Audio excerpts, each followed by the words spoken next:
বেতন না বাড়াইলে তোমার বেতন আমি ঠিকই বাড়াবো। পরে তুমি আমার কথা শুনবা, আমার কথা শুনলে তোমার বেতন বাড়াবো।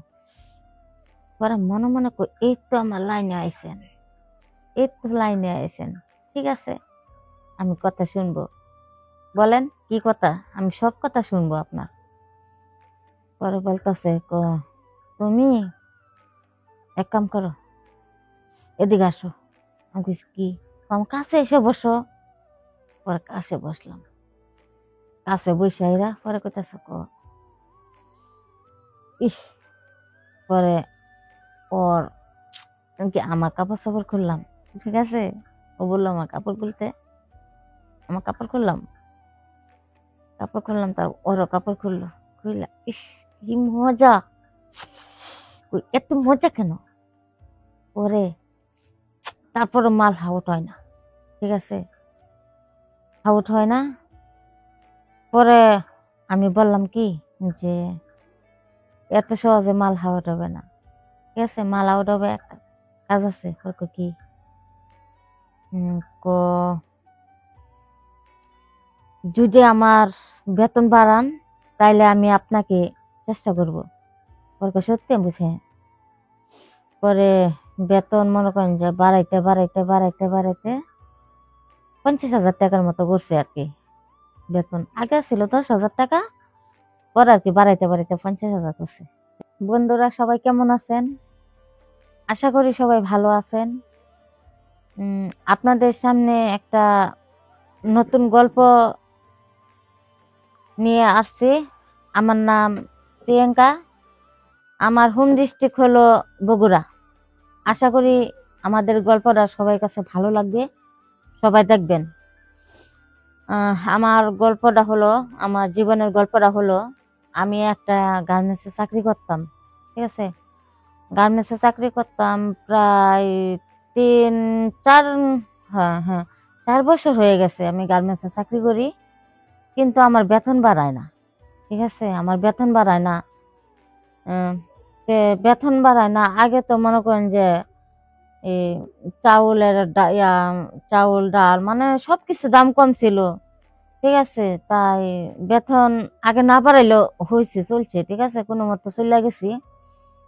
কিন্তু এখন দেখা যাইতেছে আমার ঘর ভাড়া বাড়াইছে, তারপরে সবকিছু দাম অনেক বাড়তি, ঠিক আছে।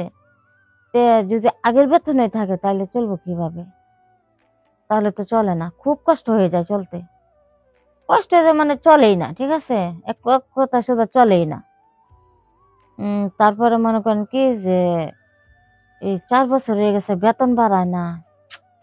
মাথার মধ্যে একটা টেনশন আছে যে আমি কি করব। ঘর ভাড়া, বাজার সদাই, খাওন, এটা এটা কম লাগে না। আমার এই বেতনও তো চলতেছে না, আমি কি করি? অন্য কোনো কাজও জানি না, যাতে চাকরি ছাড়া অন্য কাজে যাবো না, ঠিক আছে। গার্মেন্টসের কাজে তো জানি, তখন একটা কাম করবো আমি, গার্মেন্টসের জিএম স্যার, হ্যাঁ জিএম, আমার মাথার মধ্যে একটা আইডিয়া আইলো, আমি গার্মেন্টসের জিএম এর সাথে কথা বলবো, ঠিক আছে, ওরে একটু ভাব দিব, তাইলেও আমার বেতন বাড়াবে। বুদ্ধি পাইছে একটা। যাই হোক,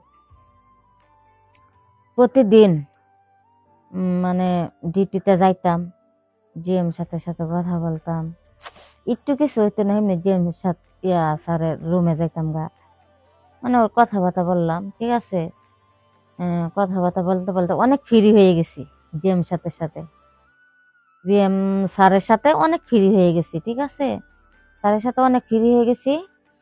ওখানে পরে আমি বললাম যে স্যার, কতটা দিন হলো আমার তো বেতন বাড়ান না, বেতন না বাড়ালে তো চলে না। পরে বলতেছে আরে তুমি কি বলো, তোমার বেতন বাড়াবো না? অন্য কেউ বেতন না বাড়াইলে তোমার বেতন আমি ঠিকই বাড়াবো। পরে তুমি আমার কথা শুনবা, আমার কথা শুনলে তোমার বেতন বাড়াবো। পরে মনে মনে এই তো আমার লাইনে আইছেন, এই তো লাইনে আইছেন, ঠিক আছে আমি কথা শুনবো। বলেন কি কথা, আমি সব কথা শুনবো আপনার।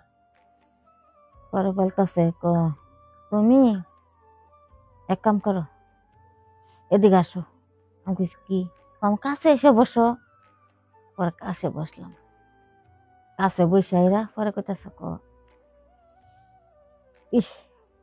পরে ওর কি আমার কাপড় চাপড় খুললাম, ঠিক আছে। ও বললো আমার কাপড় খুলতে, আমার কাপড় খুললাম, তার ওরও কাপড় খুললো। খুললা ইস কি মজা! এত মজা কেন? পরে তারপরে মাল হাউট হয় না, ঠিক আছে, হাউট হয় না। পরে আমি বললাম কি যে এত সহজে মাল হাউট হবে না, ঠিক আছে, মাল আউট হবে একটা কাজ আছে। কি? ক যদি আমার বেতন বাড়ান তাইলে আমি আপনাকে চেষ্টা করব। সত্যি আমি বুঝি। পরে বেতন মনে করেন যে বাড়াইতে বাড়াইতে বাড়াইতে বাড়াইতে 50,000 টাকার মতো করছে আর কি। বেতন আগে ছিল 10,000 টাকা, পরে আর কি বাড়াইতে বাড়াইতে 50,000 করছে। প্রতিদিন যাই আর খালি আমার হাত দিয়া করবার লাগে, ঠিক আছে। হাত দিয়া বেশি একটা করি না। পরে আমি কই স্যার আর একটু বাড়ান না, আরো মজা পাবেন। সত্যি এমন করতে করতে ওরও প্রতিদিন মজা দেই, আমার বেতনও বাড়ে, ঠিক আছে। প্রতি মাসে মাসে ওরও মজা দেই, আমার বেতনও মাসে মাসে বাড়ে, ঠিক আছে। এমন করতে করতে করতে করতে ওরে সেই মজা বইছে, কি যে মজা না আল্লাহ, খালি মজার মজা, শান্তি। পরে ও শান্তি পায়া মজা পায়া আমার ব্যবহারে খুশি হইয়া, ঠিক আছে। পরে বলতেছে কি তোমার বেতন আমি 1,00,000 টাকা করলাম, ঠিক আছে, তোমার বেতন আমি 1,00,000 টাকা করলাম। পরে সত্যি আরো মজা দিবা, প্রতিদিন আরো মজা দিবা, আরো এনজয় করবা, তোমার আরো 1,00,000 টাকা বাড়াই দিব। সত্যি? এই কথা শুনিয়া আমি প্রত্যেক দিন যাইতাম গা, ঠিক আছে, প্রত্যেক দিন যাইতাম গা। যাই হেরা আমরা এডি করতাম, এডি করতাম, দুইজনে অনেক মজা করতাম, অনেক ফিল ছিল আমাদের মাঝে, ঠিক আছে। খালি সুখ আর সুখ, খালি করতাম এত সুখ কেন, ঠিক আছে। কি আর বলবো, বলার আর কিছু নাই। এই বন্ধুরা, আশা করি আমার মতো তোমরাও করবা এবং কি সুখে চলতে পারবা, ঠিক আছে। এই চ্যানেলটি বেশি বেশি করে দেখবা। আমাদের গল্প যদি ভালো লেগে থাকে, আশা করি ভালো লাগবে। সবসময় আমাদের পাশে থাকবা, আমাদের গল্পের পাশে থাকবা, দেখবা চ্যানেলটি সাবস্ক্রাইব করবা এবং কি লাইক শেয়ার কমেন্ট করবা, আমাদের পাশে থাকবা। আসসালামু আলাইকুম।